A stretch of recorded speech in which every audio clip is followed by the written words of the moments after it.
Monsieur le Premier vice-président de l'Assemblée nationale, Monsieur le Président du Conseil économique et social, Monsieur le Président du Conseil constitutionnel, Monsieur le Procureur général après la Cour suprême, Mesdames et Messieurs les membres du gouvernement, Mesdames et Messieurs les chefs de mission diplomatique, distingués participants et participantes au grand dialogue national venu de 10 régions du Cameroun et de l'étranger, au terme de ces 5 jours du grand dialogue national convoqué par le Président de la République, Son Excellence Paul Biya, nous avons longuement échangé sur les différentes thématiques en lien avec la résolution de la crise sociopolitique que traversent les régions du Nord-Ouest et du Sud-Ouest depuis près de 4 ans. Je voudrais saisir l'occasion de cette cérémonie de clôture pour remercier et féliciter du fond du cœur, une fois de plus, toutes les personnes qui ont accepté de participer jusqu'au bout à cet vivre ensemble personnel. Saluer la sérénité ainsi que l'esprit de concorde et de respect mutuel.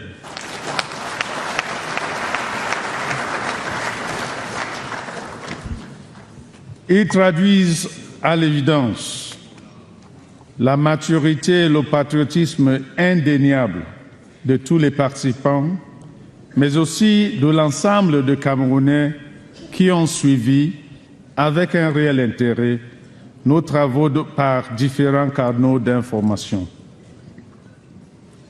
Ils traduisent également et surtout la capacité des Camerounais et des Camerounaises à se rassembler et à s'unir pour résoudre eux-mêmes leurs problèmes au moment les plus critiques.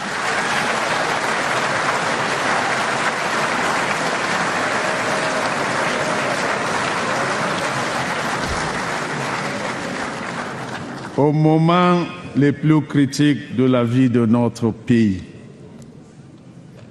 Les interventions enregistrées en séance plénière et en commission ont permis aux uns et aux autres de s'exprimer librement et de formuler un certain nombre de propositions spécifiques relatives aux préoccupations de nos compatriotes de ces 2 régions et à celles des autres composantes de la nation en général. Tout au long de nos travaux, les échanges ont été très denses, vifs et même parfois passionnés. À n'en point douter, ils ont également été le révélateur de l'enthousiasme avec lequel le peuple camerounais, ici largement représenté, a accueilli la décision du chef de l'État d'organiser le grand dialogue national.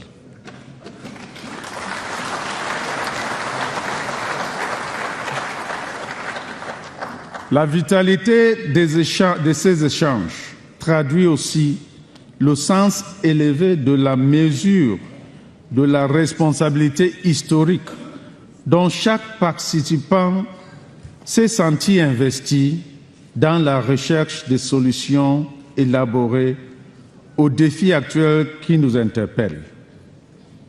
Sans doute, ces 4 jours de travaux n'ont pas été suffisants pour épuiser l'ensemble des sujets en débat, encore moins pour écouter tous les participants qui auraient pourtant souhaité apporter leur contribution dans le cadre de ce grand dialogue national. Mais ils marqueront à jamais notre histoire commune, comme tant d'autres jours historiques qui ont jalonné la vie de notre pays. À cet égard, Je voudrais indiquer à ceux qui veulent continuer à dialoguer avec le gouvernement, sous une forme ou sous une autre, qu'ils peuvent toujours continuer à déposer leurs contributions écrites sur le site créé à cet effet, à savoir www.nationaldialogue.cm, ou à les transmettre dans mes services.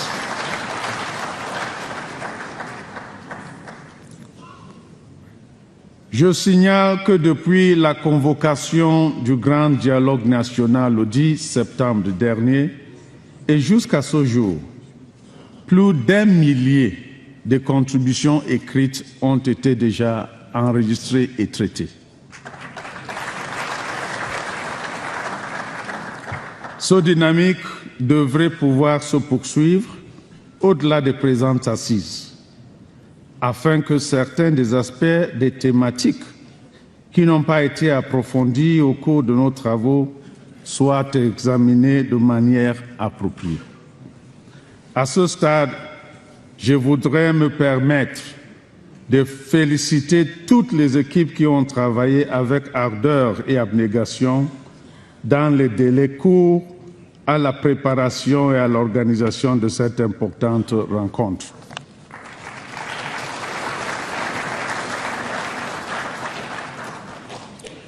Your Excellencies, ladies and gentlemen, during my opening speech on the 30th of September, I recalled the roadmap of this meeting as defined by the President of the Republic. Indeed, our task was to examine, within the confines of the Constitution, likely ways and means of responding to the profound aspirations of our brothers and sisters of the Northwest and Southwest regions, and those of the other components of our great nation. The general report we have just followed, the fruit of a collective endeavor, brings out a good number of these aspirations. I am pleased to note that these aspirations have been coined as recommendations which will be submitted for the consideration of the head of state at the end of our proceedings. I also observe that these recommendations, whose relevance and rationale cannot be overemphasized, are squarely in line with the goals of the President of the Republic in his economic and social program. Excellencies, distinguished ladies and gentlemen, the informed proposals made during these past 5 days can only be truly implemented in a climate of peace and security. I therefore take the advantage of this forum and all your well-meaning contributions to renew the head of state's peace offer to all compatriots, and particularly those who have chosen to resort to blind violence and terror to assert their opinions. Re-echoing the President of the Republic, let me repeat to them that the path they have chosen is a blind alley. It is within the Republic of our country that we will find the place for their happiness and their fulfillment.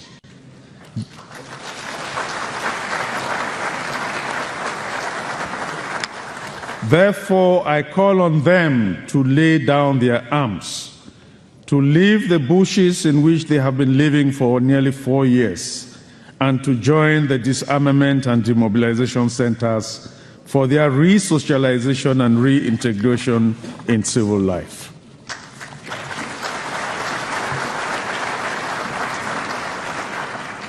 I also urge the participants of this major national dialogue, particularly our compatriots from the diaspora, as well as the delegations coming from all other regions, to be true ambassadors of peace, both within and outside our country. The return of peace and tranquility in the Northwest and Southwest regions cannot be the work of one person.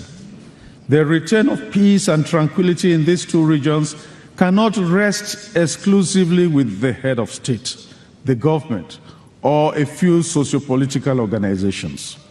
It is a matter for all Cameroonians and for each Cameroonian. Ladies and gentlemen,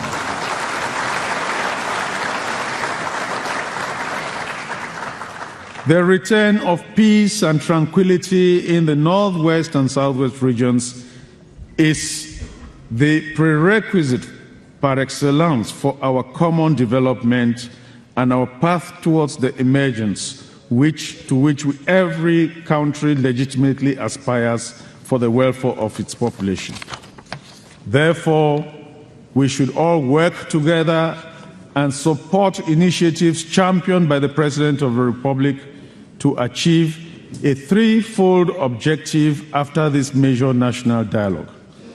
Let our children in all our villages and towns in the Northwest and Southwest peacefully resume schools.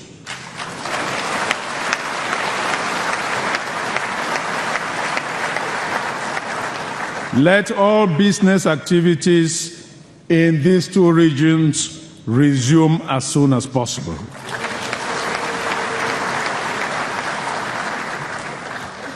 May our brothers and sisters who have become refugees and internally displaced persons go back to their villages to resume their regular activities again.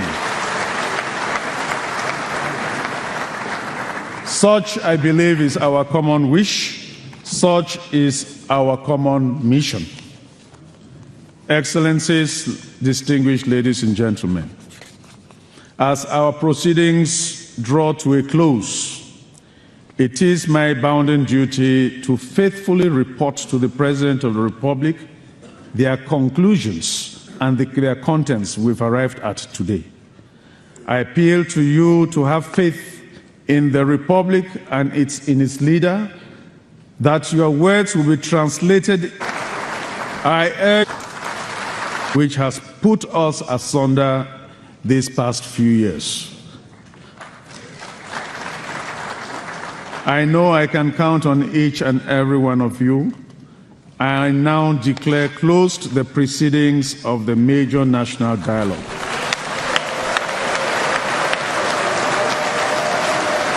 Voilà le mot de la fin. Le Premier ministre chef du gouvernement, Chief Dr. Joseph Diangoutè. Long live the Republic of Cameroon and its illustrious President Paul Biya, Head of State. I thank you for your kind attention. Le mot de la fin, un discours intense avec quelques messages forts. Le premier, c'est que la porte du dialogue reste ouverte. Les contributions vont être reçues encore et encore. Contributions écrites. Autre message. Excellences, Mesdames et Messieurs, retour à l'école. J'ai pris toute l'assistance de rester debout une fois de plus pour le refrain de l'hymne national. Land of promise.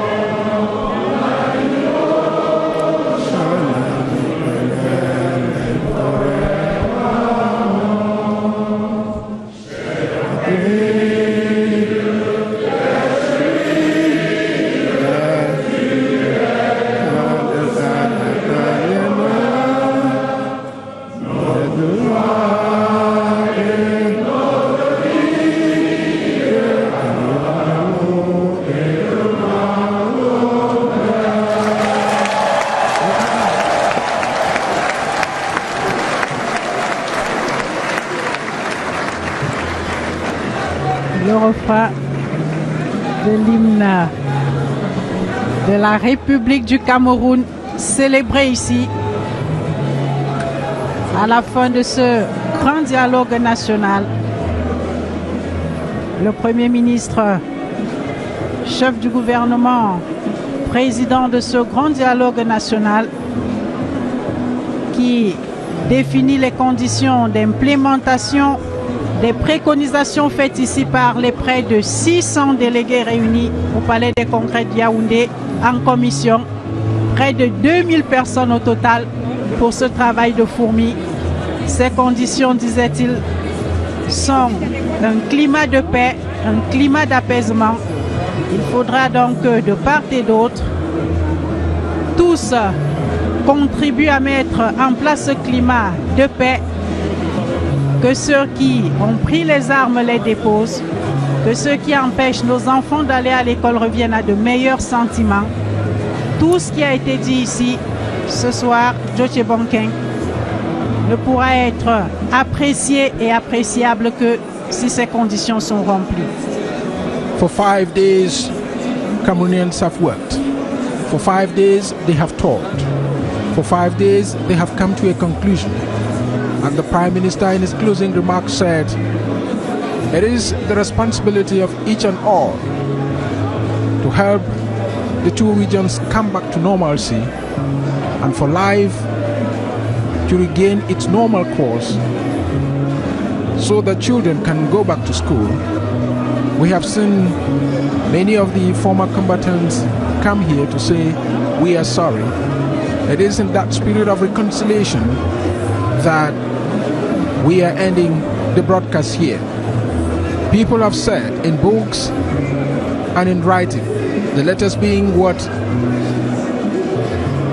my first editor-in-chief when I started work, Zachary Njiman, has put in a book titled Cameroon Living Together, a compelling need, which was distributed here at the conference center.